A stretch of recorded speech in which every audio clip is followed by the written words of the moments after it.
You are listening to the On Purpose podcast. When you're training with purpose, your fueling can't be an afterthought. That's why I use Never Second, the simplest, most reliable system I have found for staying energized, hydrated, and steady through their long efforts. Their C-Series carbs take the guesswork out of performance. No stomach drama, no complicated mixing, just clean, consistent fuel that actually works when the miles get long. If you want to train with more intention and recover without feeling wrecked, check out Never Second. Click the link in the show notes to get dialed in. What's up, everybody? Welcome to this week's edition of the On Purpose podcast, where you know it's our mission to get you moving, get you thinking, get you saying, man, am I getting the most out of my day today? And part of that is by challenging ourselves and not just falling into patterns that maybe others expect of us or society expects of us, but challenging those things, challenging the norms, challenging our own limiting beliefs and behaviors, and pushing ourselves. And this week, I'm super pumped to talk with Jamie Martin, a Montana-born ultra runner, full-time nurse practitioner. I would have read off actually what her fields are, but I probably wouldn't have pronounced them right. A wife, a mom who somehow manages to weave big goals into a very full life. She was the first, which can never be beaten. Remember that. She'll always be the first women's first place finisher at the Copper Kings 100 last year, which she doesn't even know. I actually watched her finish with my mom and my sister, which is not only impressive, right, 100 miles and winning it, but she was just 10 months postpartum, breastfeeding, nursing her baby girl, who was her crew chief. And she didn't show up. And this is one of my favorite parts getting ready for this is she didn't show up to win. She showed up just grateful that that was still an option in her life at that point, to be in the mountains with her family, cheering her on and pushing herself. So I can't wait to get into this conversation with our newest friend, Jamie Martin. Welcome to the show, my friend. Thank you. I'm happy to be here. Thanks for having me.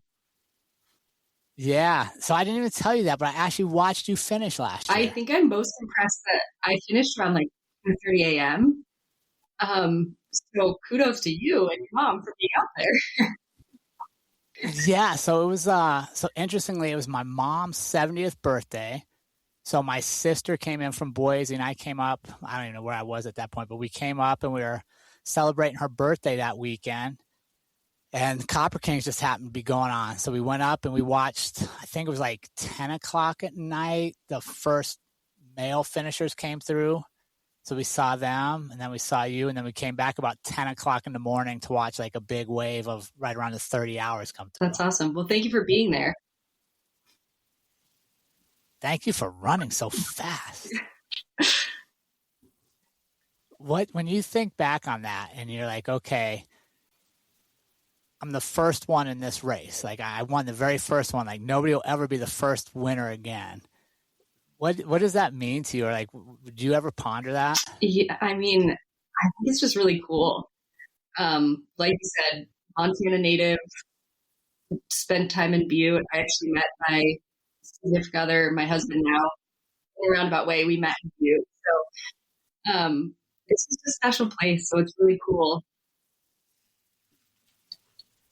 All right. Well, I'm not even going to pretend that I could keep up with you on the trail, Jamie. I'm not even going to pretend that. But I am going to treat you properly like an athlete. Like we can't just get out there and start sprinting right away. We got to warm up a little bit. So same thing for the podcast. So I got some warm-up questions for you, Jamie, just to get you going. Are you ready for these? This is perhaps the most nervous part of this whole thing. I'm ready. I'm ready. All right, here we go. If your life has a theme song, what would it be? Oh, gosh.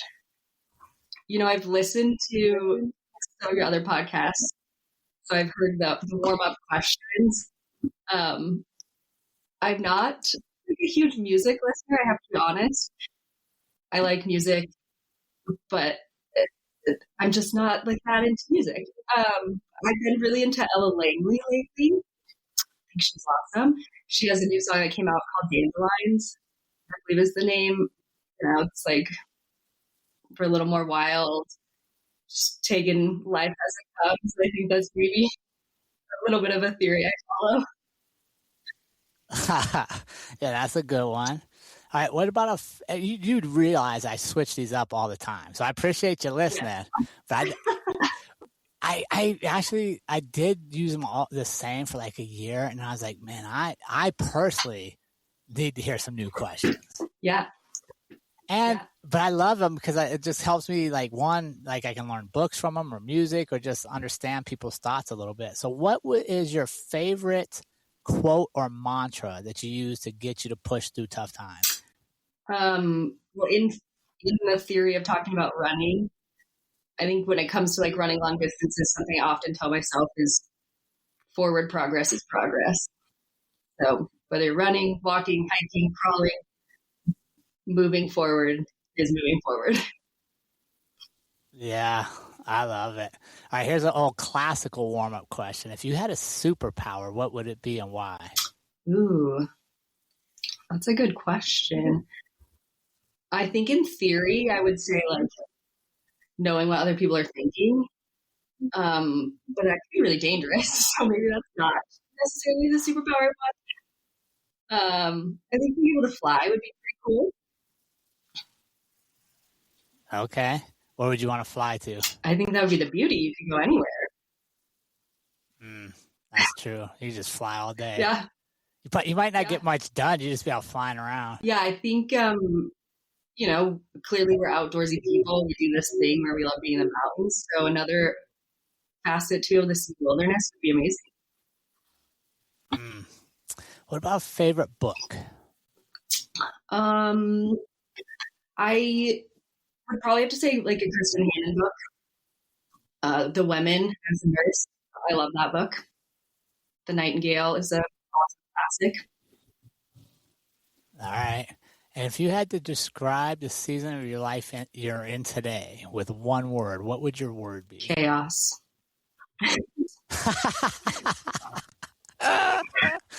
Oh, man. It sounds... How old's your daughter? 2? She'll be 2 in July.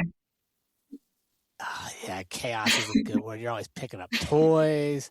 Yeah. The clean house is no longer. Oh, you're in the midst of it, my friend. Beautiful chaos. I'm appreciative of it, but... And Jamie, I'm going to tell you, I know you're probably like, okay, quit. I don't need to hear that ever again, but I'm going to tell you, it is a truth. It goes fast. Yeah. 2 years has flown by. 2 years has flown by. I mean, I have 3 kids, and like, I don't know that I'd go back to them being 2. 2 was pretty cool, but if I could pick a window, I'd go back from like 8 to 12. Was just like magnificent because they were still your friends. They were independent. They could wipe their own butts. Like all the important things were handled. And you just had like little buddies that could go everywhere with you. I think my husband is very excited for that stage. The playing sports, all of that good stuff. Yeah, no, I love it. Are you warmed up, Jamie? I feel like we're warmed up. I'm warmed up. I love it. All right, talk to me about let's just start with the race. So let's start with the very first Copper King. When did you decide to enter it, and what were your goals for yourself having just had your daughter? Yeah, I think that actually probably goes back a few years. So, can't talk about Copper Kings without mentioning Wes Plate. Amazing guy. So I met Wes, probably like 3 or 4 years ago. He was actually volunteering at a different race. And we worked at the same aid station. I think the aid was at like close to 80. So we spent a lot of time, a lot of night hours. I think our aid station was open for 24 hours. So you get to know your aid station people pretty well. So Wes is just great. His personality is vivacious, right? Like you just want to be drawn to have a conversation with him. So we had heard rumor that he was going to start a 100-mile race with you. My husband and I actually both did inaugural Crazy Mountain 100. So I was like, gosh, if there's another 100 in Montana, like, we got to do it. And then we kind of know the race director. So it was kind of in the back of my mind. The year before, so Wes did like a fat ass version. And I believe he reached out to us on social media saying like, if you guys want to join, great. It didn't work out for our timing, so we didn't end up going. But then we saw the posted, and it was kind of like this competition. My husband and I have historically been in the same race. So like, now we have a baby. We probably carry the same 100. So it's like, who's going to get to do Copper Kings? I was freshly postpartum, so I won. So, That's a smart move. My husband graciously said, "You get first dibs." So I think the race went live in December to sign up. So, gosh, our kiddo was like 4 months old. I was like, "We're going for it." Well, so I know a lot of times people will battle with like a little bit of guilt after they have a baby if they're not like fully there all the time. Did that ever come up to you, like feeling guilty that you're off training instead of being at home, and how'd you deal with that? Definitely. I think I'm really lucky. I work a 4-day work week. So kiddo goes to daycare 4 days and I have her 1 day. So we get a whole day that's just her and I time. And then obviously weekends. I think truthfully, there was a lot of really early mornings. So Saturday runs at 4 a.m. to try to be back before breakfast or nap time. I think I've always been a little bit able to compartmentalize that in order for me to show up in my best version. I also have to do things that fill me and fill my cup. And definitely running and training is that for me. So I think just recognizing I'm going to be a better mom. I'm going to be a better person. I can show up in a better way if I prioritize myself as well. Yeah, that's super important for sure. And I think a lot of times it's easier said than done, right? Because by the time you get to your time, it's easy to put it last. So you're exhausted. It's easy to just say, I'm going to go to bed early. I'm going to just sit for a minute. So did you have did you create a specific structure to make sure you were getting that time for you? Or how did you work that? Yeah, I think, like I mentioned before, my husband is also an ultra runner. So he can, appreciate the training schedule and kind of what that looks like and show up and be supportive. And so we would, kind of try to rotate long runs.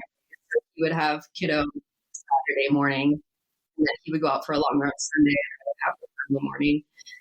So I think having a supportive spouse was extremely helpful.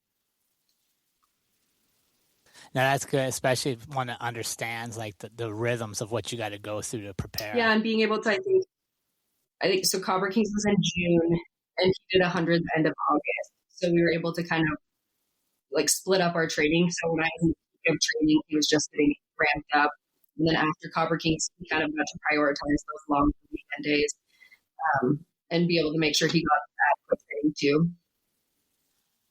Yeah. Did you have any, did you notice any differences in I don't want to say that, how you trained and the appreciation you had training before your daughter versus after you had her? Was there a different, I don't say gratitude because I think we use that a lot, but just an appreciation for the ability you had? Yeah. I think being able to be outside, I just was so much more present and appreciative of that time. I think when we're not on time restraints, maybe we're less appreciative of the time we're getting outside. And so having limited time, I felt just so present when I was out there. And same with the race dates recently. Just felt so grateful to get to be out there and move my body and know my kiddo was taken care of and just get to focus on me for 24 hours. What was your initial goal when you stepped to the starting line for that race? I think when I signed up for the race, just not really knowing what the postpartum journey would look like, my goal was definitely just to get to the finish line. And truly, that's my goal in any race. I had previously run a 23 and a half hour 100 right before I got pregnant. And so I think once training was going well and I was feeling well postpartum, I was like, okay, I would like to go under 24 or around 24. It felt reasonable. But that was kind of like best day. Yeah. So would you say like did the race go like as good as you thought it would go or better? Way better. I think there's Really? just some days where out there everything clicks and you have a great day, and that was definitely Copper Kings for me. What was your favorite part of, or was there a moment that stands out to you when you think back, like this was the moment that I remember, like, man, I'm able to do all this? Yeah, like I said, I think I was really grateful the entire race. Basically, I actually more so struggled in the first half of the race, just feeling like fatigued and run down, and it was like I had my legs. And then when I got up to Our Lady, I smacked a Rice Krispie treat and just felt like $1,000,000. Like that was my moment. I met this really cool guy at the aid station who was from Canada, and he was like a personality. And we left the aid station together, and just we're having fun, great conversation. And that was the moment that you're just gonna cruise the rest of it. Like, we got this. Yeah, and that, Jamie, you hit on something there that I think one is what attracted me to trail running to begin with. Well, two things. First, the fact I could exercise and snack at the same time and is rewarded is Yes. number one. And then two, just the people you meet out there, because you're going to be out there for a long time. So you get to talk to somebody without all the distractions of meeting in a town or a city, or everybody's hustling with their next schedule.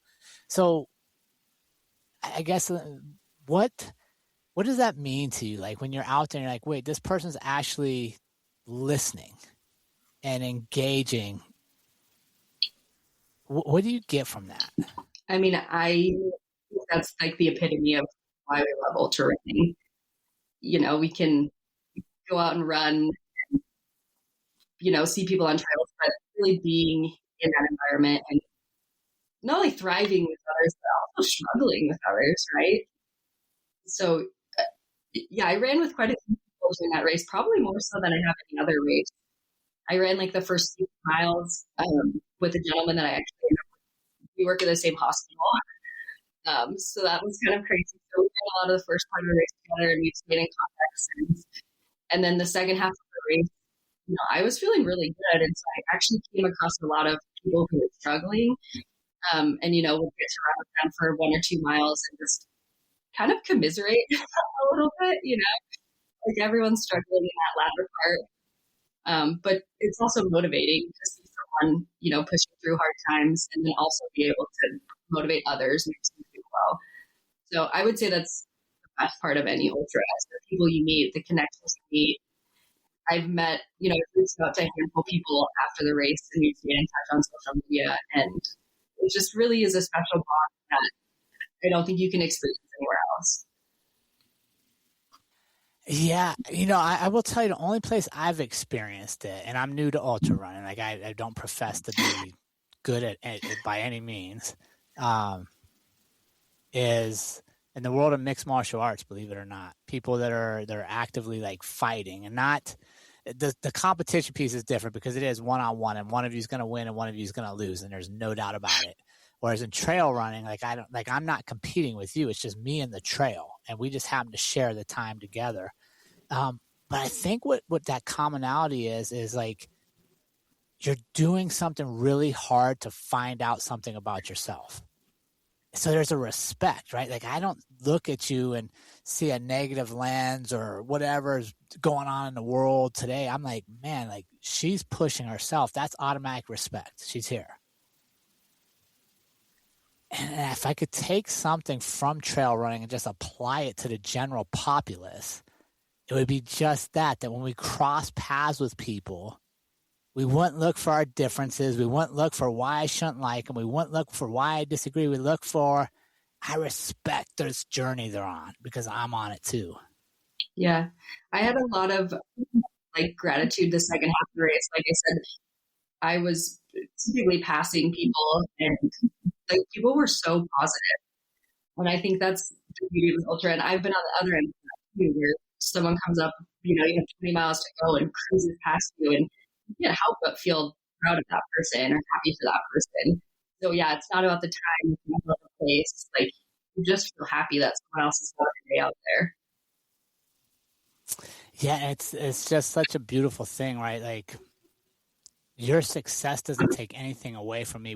There's enough success for all of us.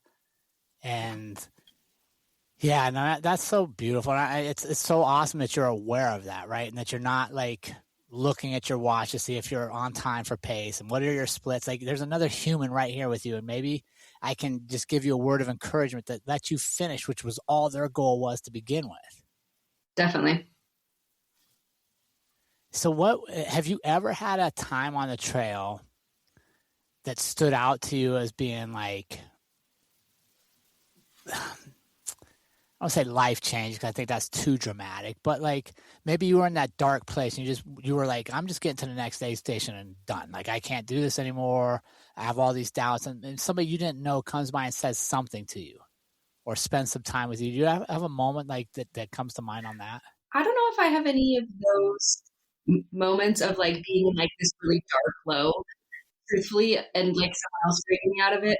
I will say that I've ran some races and you're having like this nice conversation with someone and then they disclose like something crazy. So like a example I can think of, I was running 100K over in Idaho and with this gentleman, and we were having a nice chat and we ran for a while together. I think I mentioned I was a nurse or something, and he asked what I worked in. I said I worked in oncology. He's like, oh man, I'm like 6 months out of my chemo treatment for lymphoma. And I was just like mind blown. Just sharing miles with this like super inspirational person that felt comfortable sharing that with me. And it was his first race back. And just so cool to experience that with someone. So I think there's been a lot of moments where I've been really inspired with what people tell you on the trail, and like, I would have no idea that that's where you're coming from or what you've gone through, and now we're sharing this together. Yeah, it's amazing when we have time and space for other people, what we can actually learn about them if we weren't in such a rush all the time. Yeah, and again, I think I work in a field that I can be grateful in that, because I do get to know a lot of people, and I get to be present for a lot of people with really hard times. So I think there comes a little bit of like insight from my professional world, but I definitely think in the general population, or when we're just out on the streets, we don't take time to appreciate where other people are coming from. Yeah, no, that's the truth. I want to ask you this, because this is something I've struggled with, and I would love to get your insights on this. How do you navigate the tension that exists between being ambitious, right, wanting to be driven, wanting to be the best at what I'm doing, and still being present for where I am, not always looking for that improvement piece? I think that's hard, truthfully. And we can say like we're there for people and interaction and the time in the mountains, and all of those can be very true. But there has to be a component of being competitive to complete something like this. You don't go out and run 100 miles kind of because you want to. You have to be driven. I think you have to be a little bit competitive, not necessarily with other people, but at least competitive with yourself. I would say that truthfully, Copper Kings was like one of the greatest days. Like, everything lined up for me. And in the weeks following the race, I still was like, I could have done that better. Or I should have done this. Maybe I could have shaved off some time. So yeah, it's hard to not always be wanting more. Yeah. What about in life outside of racing, right? 'Cause as a fairly new parent, you get to be pulled in a lot of directions, but like we were talking about earlier, still putting ourselves, like making sure we take care of ourselves. How have you been navigating that tension there? And like, if somebody else, maybe a new mom or a new dad's listening to this and like, man, I haven't been putting myself forward, or I used to do these things I haven't now, what would you say to them that's worked for you that maybe they could try? I think trying to block out the outside judgments, truthfully. like to me, what's best for my family, what's best for me, what's best for my spouse, that has to be enough. There's always going to be things out there for other people. I certainly heard the whispers during my last pregnancy, postpartum, of like, she's running too much. This is unhealthy. And I hear that. And I can hear it, but I can also listen to what's right for me and what's right for my family. So I think anyone who's feeling like they aren't able to prioritize themselves, or if the outside world is, mitigating that, just try to block it out. I think if people are going to have opinions, that's okay. We can appreciate those and do what feels best for us. Yeah, that's well said. You can appreciate it, but you don't have to give it weight, right? Yeah. I don't. Yeah. I appreciate you care enough about me to have your opinions about me, but it doesn't have to weigh on me like in your case, like your husband's opinion does, right? Because that's super important, right? Like, we're in this together. There was something you said there. That was another question I had. Now I just got to got to think it through. But I really like that. Yeah, like appreciate it, but you don't have to give it a ton of weight. What about the importance of having people around you that you do value their opinions, right? And I guess that's what I'm going at, is like that circle, making sure we manage the circle of people whose opinions do carry weight to us. Definitely. I think, I'm historically been someone who, I'm a pretty private person. It's crazy because I'm on a podcast right now. But typically pretty private. I think I keep a pretty small circle. But we have to still have a circle. Like, whether you're someone who thrives in an environment with a lot of friends or a lot of family, or you just have your very small circle, it does take a village, as they say. So there's certainly people in my life that I 100% value their opinion. I know they're going to, shoot it to me straight. And so we can put more weight in the people that we've built that rapport with versus perhaps someone who is looking in and, maybe doesn't know the story either.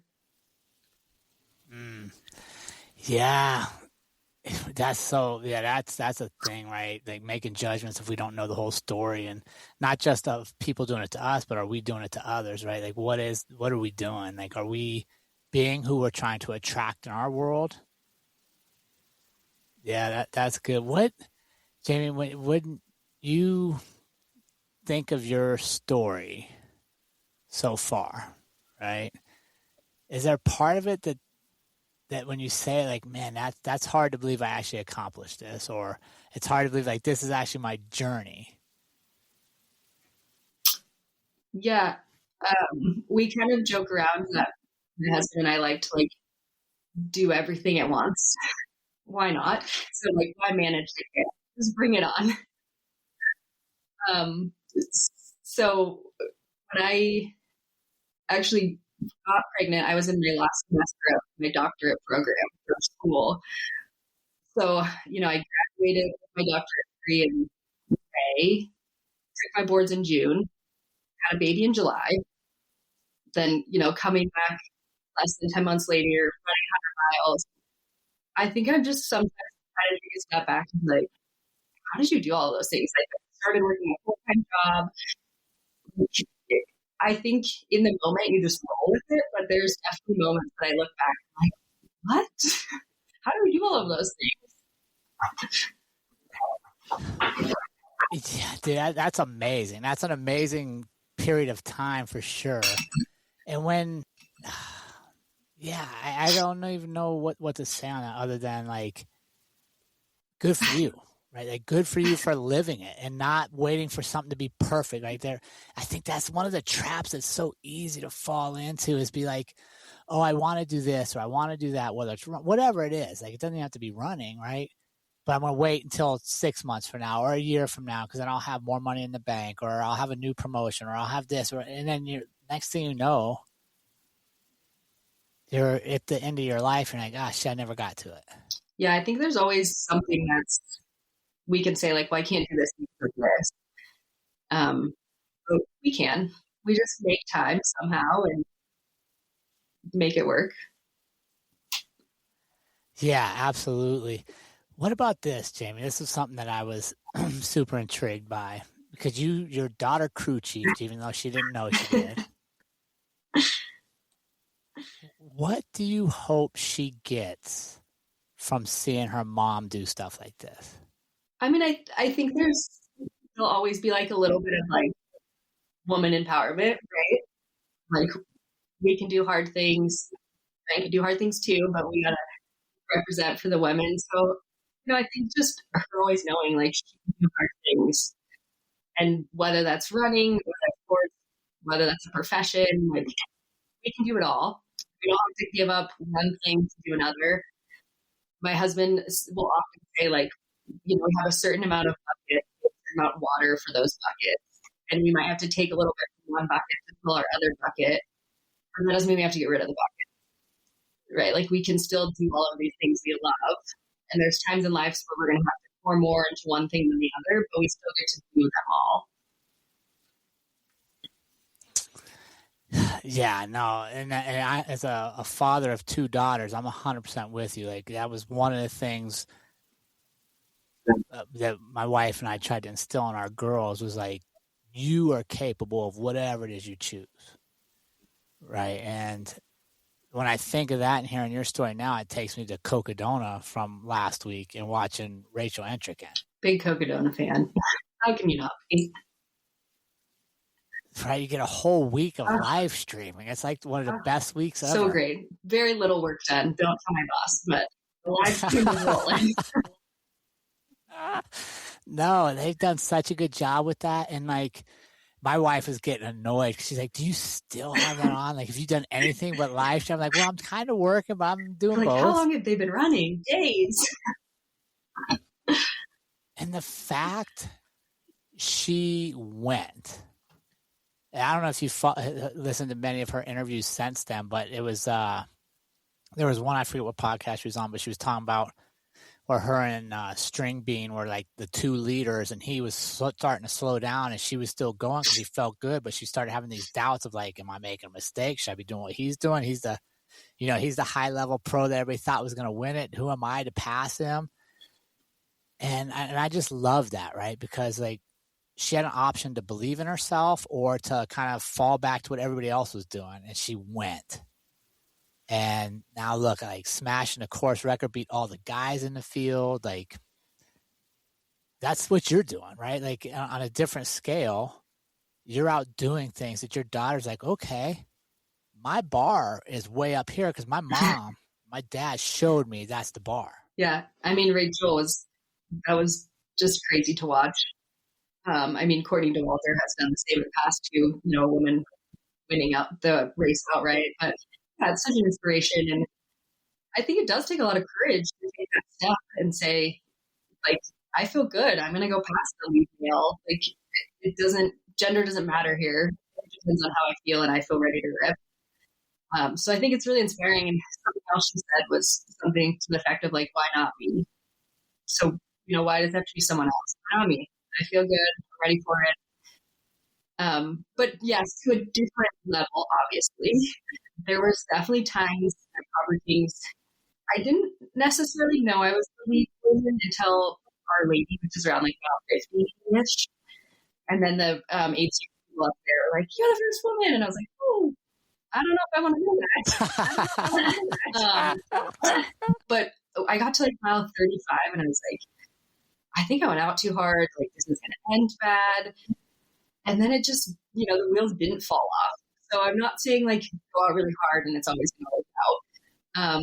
But I listened to an interview with Rachel after the race, and she kind of flipped that mindset of instead of being like, when are the wheels going to fall off?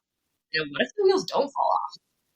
Like maybe nothing bad does happen. Maybe I can just cruise at the pace and it's okay. And I think that applies to more than just running, right? Like that applies to life. Like put yourself out there.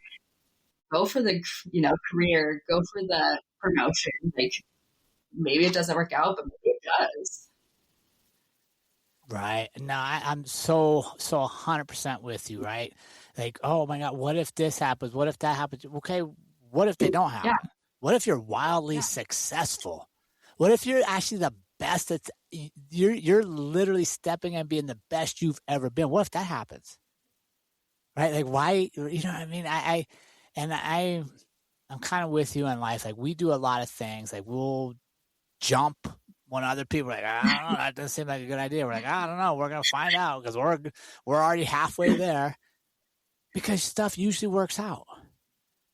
Right? It doesn't mean you win all the time, but it's usually going to work out, because if you're in the process, even if you come up short, you will have learned something about it to apply the next time. Or maybe you're like, oh, that really isn't for me. Let me go over here and try this. And it's funny you mentioned that, because I just recorded an episode, I think it'll air like right before yours, that's talking about be careful what we say to ourselves, because it might come true. Yeah. I think positive thinking is a huge part of ultra running. If you're going to doubt yourself, you're going to have issues. If you believe in yourself, then you got it. But isn't that life? Absolutely. Jamie? Right? And maybe that's why we're attracted to ultra running, because it's literally like life in a 24-hour format for a 100-miler. Yeah. I also appreciated that. Yeah. Well, for you, not 24 hours for me, 24 hours for you. I appreciated that, Rachel also didn't sugarcoat it and just say like 250 miles versus the whole time. I think we can also be humble to say, okay, maybe things are starting to fall apart, but I know how to handle this. So I think a lot of it goes into the preparation to say, well, I'm not saying this is going to happen, but if it does, what are we going to do about it, and how are we going to fix it? And so, having that self-awareness cue to dig yourself out when things are starting to go belief poorly. In yourself. Having a great idea of what you're capable of doesn't mean that you're not prepared for things to go wrong. Exactly. They're not mutually exclusive, right? Like, I can believe in myself. I can know, like, I'm going to go out and do this. But like I just told you off air today, I went out and ran a 6-mile run in this training, which should be super easy. It's a rest day. And it was like literally the hardest run I've done in months. It just felt terrible. But to your point, you were like, well, that sounds like good training. I'm like, you're right. Because there's going to be at least a 6-mile stretch in June that probably feels terrible. I suspect there will be some miles. You suspect. All of us. All of us. Yeah. Now that's so good. Let me ask you this, Jamie. What has been the biggest thing you learned about yourself in the current chapter of life you're in? I would say, like, in part, like, in general, we're capable of more than we think. Like, we can juggle a lot. And I think I've tried to embrace that a little bit of not necessarily saying no to things, like you said, because it's not the right time. Like, we'll make the time for it. So I would say that is part of it. I think something that I'm taken away from running is just, like, being consistent in life. That comes from being consistent with your training plan, with your, training and things like that, but also just trying to be consistent throughout your life. So show up for people in the same way, show up for your kids in the same way, try to be present in the same way. I think just trying to be more consistent has been something that I've been trying this busy chapter of my life. Yeah. Yeah, that's such a good point there, being consistent, how you show up for yourself, for others, right? Because, like, realistically, most people can't just show up and run 100-miler. Like, I definitely couldn't just do it. But it's possible if I do the training for the 3 months up to the 100 miles. Right. I think I tell a lot of people, like, I don't actually think I'm that good of a runner. Like, I'm not that fast of a runner, but I do value, I think I'm very consistent. So Cobber Kings, to me, the win for me was I ran the race really consistent. So I didn't have a lot of highs, I didn't have a lot of lows. It was pretty even keeled the whole time. And so I think that just shows, like, being consistent at training, showing up day after day, year after year, like, that pays off. You don't have to go out and do a hard run every weekend where you're doing 50 miles and, gassing yourself. But time over attention, builds a base. Yeah, no, that's super important. What is the role? What role is being from Montana played in kind of shaping who you are? Oh, very proud to be from Montana. Yeah. I've left a handful of times. I left for college for a few years. And then when my husband and I first got together, we left for a few years, and you just can't stay away from Montana. It's so lovely. But yeah, like I said, I grew up actually dirt biking in Butte on like very similar trails that we run on, so the Pipestone area. Um, I My husband and I actually went together in Missoula, but we didn't know each other. And then we re-met at a softball tournament in Butte called Mullet Fest, which just tells you all you need to know about Butte. Yeah. But it has a special place, and it was really cool to get to appreciate the terrain. I think a lot of people think of Butte like the mines, and it's maybe not the most aesthetically pleasing from like the highway, but there's a lot of really cool parts of Butte, and just getting to appreciate that culture. And the West Plate was funny. I actually ended up running so the finish line last year, which I think is changed it now, but you run like down the main bar street, which happened to be like bar let out. And so West Plate was like, on talking to my husband, whose name is also Wes, which is why it's a little confusing, but he's like, Wes, you need to call Jamie. Like, is she going to be okay? And I think my husband's response was, she's a Montana girl. She'll be okay. But yeah, we kind of hang out with the bar locals. My sister-in-law was with me at the time, and there's people out with like boom boxes. It was great. We didn't feel threatened at all. We were just enjoying the party. That's funny. Yeah, I saw he did change it so we avoid the bar district and then the farmer's market if you're later on Saturday morning. Yeah, which, like I said, it was fine. You really don't care about much around 98, to be honest. You'll run past it. That's funny. Yeah, you're a Montana girl. You could stop, have a beer with them. I ran a few some darts or something. It was really early on in the race, like mile 20, and I can't remember where the gentleman was from, but he had overheard that I was from Montana and said, is there grizzly bears up here? Should I have bear spray? Do you have bear spray?